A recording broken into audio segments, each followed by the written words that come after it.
Turn that volume up. You know you want it. It's time for Women's Basketball TV with former NCAA champion, WNBA champion, business mogul, and national TV personality, Fran Harris. Let's get it.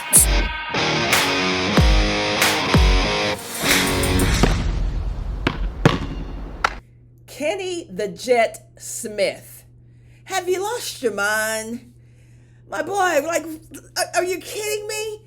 Did you just say in this three-point shootout between Steph Curry and Sabrina Ionescu that she needed to shoot from the WNBA line?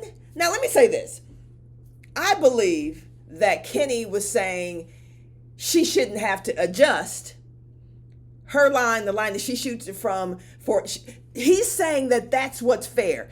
Steph shoots from his line and Sabrina shoots from her line, and whoever wins, who has the best accuracy, they have the best accuracy, right? I believe, and I'm going to call Kenny later today. He probably won't answer because he's probably getting blown up. Seriously, I believe that's what he meant. But the way it was delivered it felt very sexist.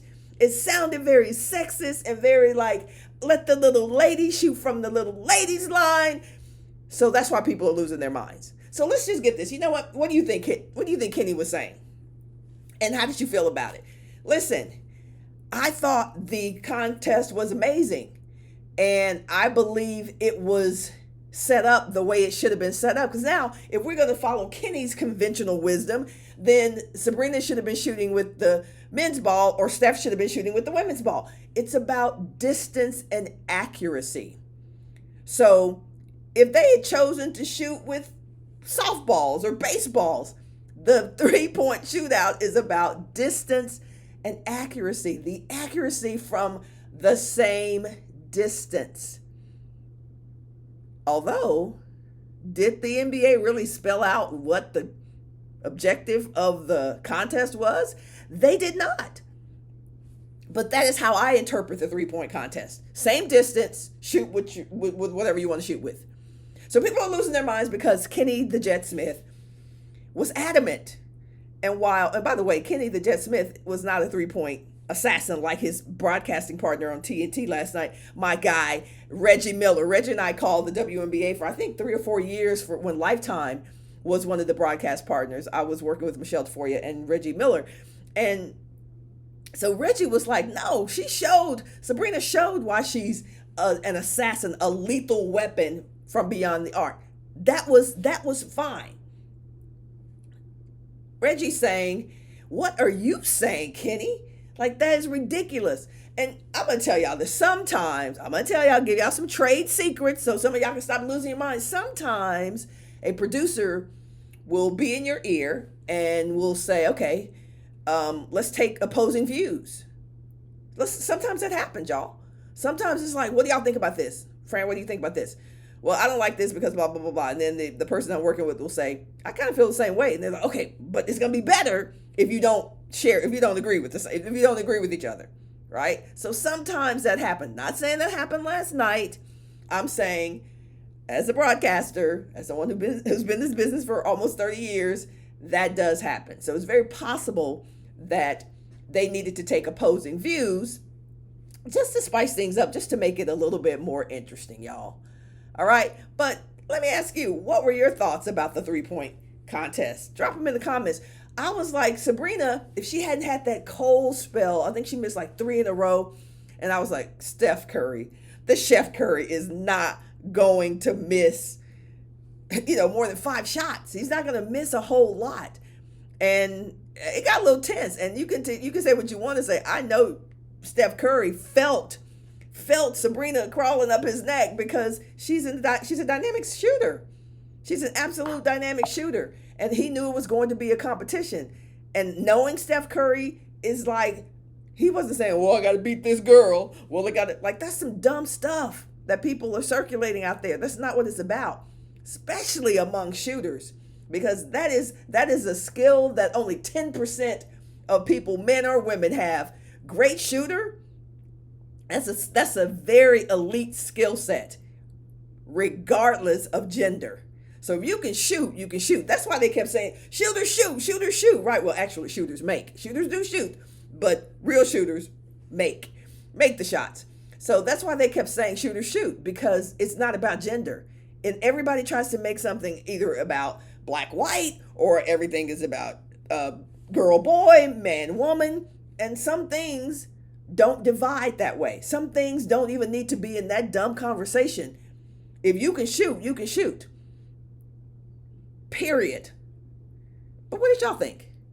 I thought Steph felt some pressure. I definitely felt like Steph was feeling some pressure. Now, if he were not up against a lethal assassin, a lethal weapon like Sabrina Ionescu, I'm sure he was, ice water in his veins. But I've known these people long enough to know, and been in competition long enough to know that, yeah, it's in the back of your head. You got to do what you do. You're a shooter. You're the one who's being chased. You're the one who's being hunted. I think most people thought Steph Curry was going to win that. Just literally because of sexism. Just literally because they tend to think that boys are better than girls and men are better than women in certain things. No question about that. And here's the thing, what's so crazy, y'all. We're so entrenched and so conditioned to believe certain things about certain groups of people, men, women, certain ethnicity. We don't even realize that social construct is a social construct. That you've been conditioned to believe what you believe about yourself. That's come from years and centuries of imprinting and conditioning. That those things are not true necessarily. That's just what you've been conditioned to believe. And therefore you are influenced to think certain things about certain groups of people based on your own conditioning. And that's why most people thought Steph Curry was going to win. He's proven that he's a great shooter.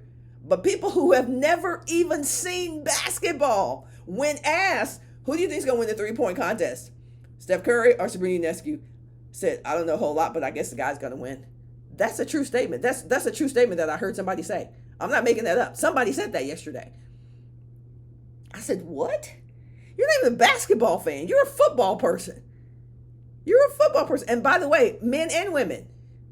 Yeah, men and women. I took a poll yesterday. Who do you think is going to win the three-point contest at the NBA All-Star weekend?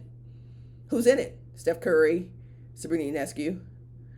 Oh, I think Steph's going to win. I go, do you know Steph Curry? Have you watched Steph Curry? No. But, I mean, he's a guy, so he's going to. I said, okay, all right. Went to the next person. Who do you think is going to win the three-point contest at NBA All-Star weekend? Who's in it? Sabrina Ionescu and Steph Curry? I don't care, but I'm going to guess the guy. What? So, y'all know, you know how deep and wide sexism, otherism, racism, we know how deep that stuff goes. We know that people sometimes don't even realize what's at work when they're making assumptions about people. They don't even realize that what's online for you is that you've been conditioned to think that this group is less than this group. You've been conditioned to think that because this group did that they're better than this group. And it's the same thing in the shootout yesterday. Steph Curry, Sabrina Ionescu, both outstanding shooters. And I ain't gonna lie, I was definitely pulling for Sabrina Ionescu. And I love Steph Curry. But why were you pulling for Sabrina Ionescu? Because I am woman. Hear me roar. Because I wanted Sabrina Ionescu to win. It was amazing watching that. And I know she wanted to win. And I know people were pulling for her. But what I was most excited about was the general respect that real ballers have for each other. No cap, seriously. General respect that men and women have for each other, like true ballers. Most of these people out here, all this angst and conjecture online and sexism and all that stuff online, these are not true ballers. I don't care. Everybody can have an opinion. Everybody can have an opinion, but there was some mutual respect among the ballers. And that's all I hang my hat on most of the time. I'm not worried about what people are saying online, not even concerned. I just skip right by people who are saying stupid things about the WNBA and women's basketball and because it's stupid. You ain't never done nothing. Like literally, you've never done anything. Most of these people. But the true respect, the real respect is in the sisterhood and the brotherhood. But tell me what y'all thought about the three-point contest at All-Star Weekend yesterday. Talk to you soon. Thanks for tuning in to Women's Basketball TV with Fran Harris, the most provocative and entertaining women's basketball show on earth. Be sure to click that like, share, and notification button so you don't miss a moment. We'll see you tomorrow.